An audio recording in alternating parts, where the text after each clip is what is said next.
इस खातून को शायद इस बात का ख्याल भी ना हो कि अक्सर ऐसे मराहिल इंसान को मुश्किल मसाइल से दो चार कर जाते हैं, और वो भी ऐसे मसाइल कि जिन पर तमाम उम्र आंसू बहाते हुए भी निदामत खत्म नहीं होती। मगर आजकल के इस दौर में कौन सोचता है इन बातों के बारे में। अनोखा रूप दिखाई दिया इस खातून का, और दूसरी जानिब वही खातून एक बिल्कुल अनोखे रूप में अपने नए मिलने वाले के साथ नजर आई। नाजरीन, जिंदगी के ये ढंग और ये रंग इंसानों को अक्सर खून के आंसू रुलाते हैं। दूसरों का तमाशा बनाने वाले जब खुद खिलौना बनते हैं तो गुजरा एक एक लम्हा रह रह कर याद आने लगता है।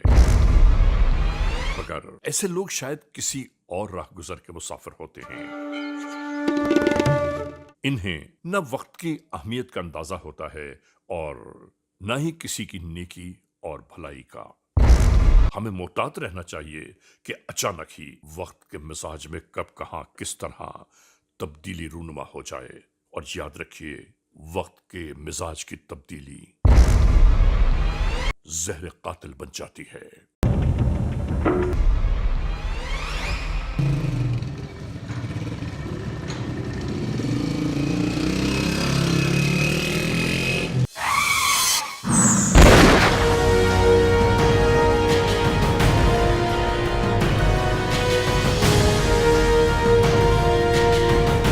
बिल्कुल इसी तरह सब कुछ हुआ। झूठ मकर फरेब के दरमियान एक शख्स अपनी जिंदगी की बाजी हार गया।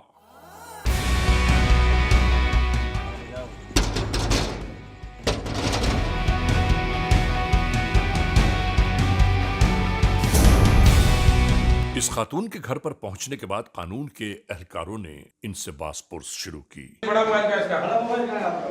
नहीं है मेरे पास। बड़ा मोबाइल दिखाओ। नहीं है। कहाँ है आपका बड़ा मोबाइल? नहीं है मेरे पास। ये किसका मोबाइल है? नहीं है। ये किसका है? ये मेरा नहीं है।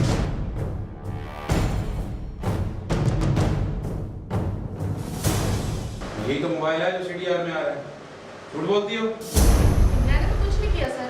ये तुम्हारे पास मोबाइल कहाँ से है जिसका डेटा? और इनकी गुफ्तगू से मुतमईन न होकर मजबूरन इन्हें अपने हमराह पुलिस स्टेशन की जानिब ले चले ये एहलकार। ले आओ।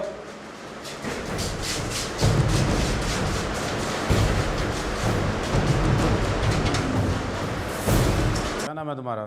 मिसबा। क्या क्या मसला हुआ है? क्यों किया ये सारा? वो कोई क्या तफसील है?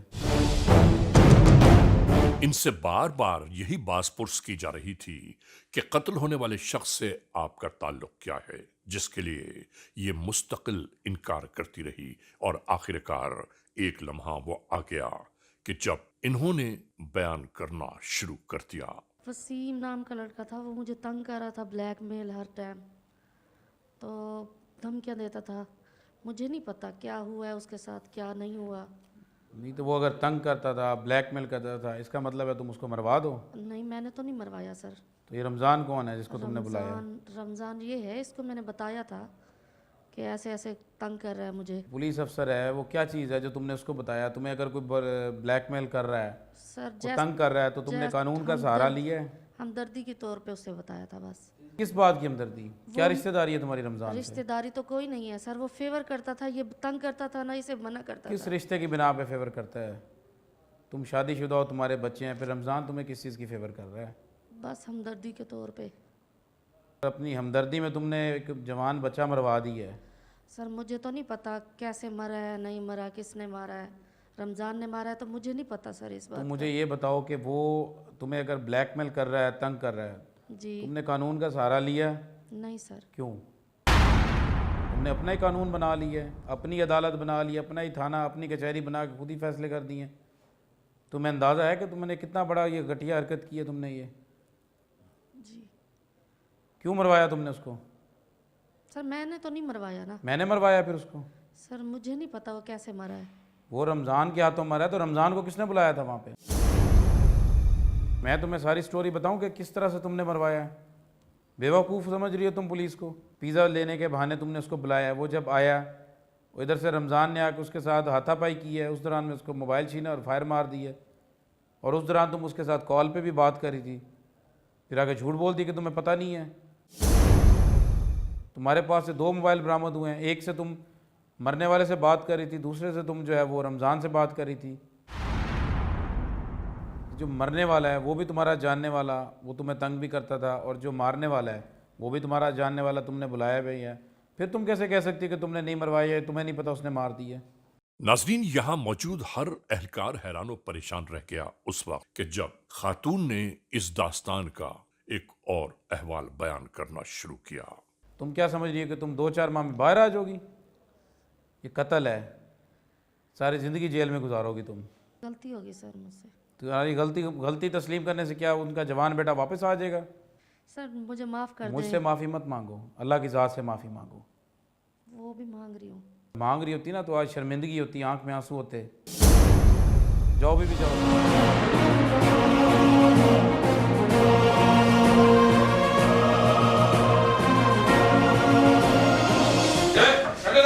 और आखिरकार एक नई शनाख्त हो गई।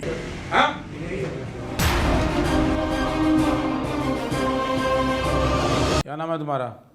उस्मान, क्या काम करते हो? डिस्पेंसरी का। तो ये रमज़ान को कितने अरसे से जानते हो? तकरीबन 1 साल हो गए। दोस्त है तुम्हारा? दोस्त है। तो क्या वकूआ हुआ ये? रमज़ान ने कहा था ये वसीम लड़का, हाँ। ये मेरी बहन को छेड़ता है, इसको ज़रा सबक सिखाते हैं, फिर? आप हमारे साथ हो। हम्म। तो इकट्ठे चले गए हैं। वो पिज़्ज़े वाली दुकान पे गया है वसीम, बाहर हम इंतज़ार करते रहे हैं। जब वो बाहर निकले तो फिर हाथापाई में उसे फैर लग गया। तो माशाल्लाह से बड़े शरीफ आदमी। मुझे ये बताओ कि उसने तुम्हें कहा कि आओ इसको सबक सिखाते हैं, तुम कौन होते हो सबक सिखाने वाले? तुम कानून हो? हमें नहीं पता था वो मारेगा क्या करेगा। तुम फीडर पीते हो क्या? उसने कहा मेरी बहन का मसला है, मैं मेरे साथ हूँ, इसलिए हम चले गए।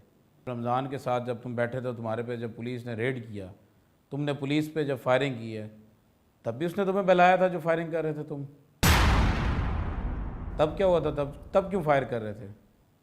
तब हम पुलिस के डर से। किस बात का डर था तुम्हें? हमें पुलिस ने मार दे इसलिए हमने फायर किए थे। तो पहले तुमने एक बंदा मार दिया, आज फिर कोई पुलिस वाला भी मारना था तुमने? तुम लोग पेशावर कातिल हो ना। मसला बना और तुम चल पड़े साथ में उसके बदले लेने के लिए खुद से। ना तुम्हें कानून नज़र आया, ना थाना नज़र आया, ना कचहरी नज़र आई, खुद से तुमने अपनी कचहरी लगा ली है। Criminals most wanted.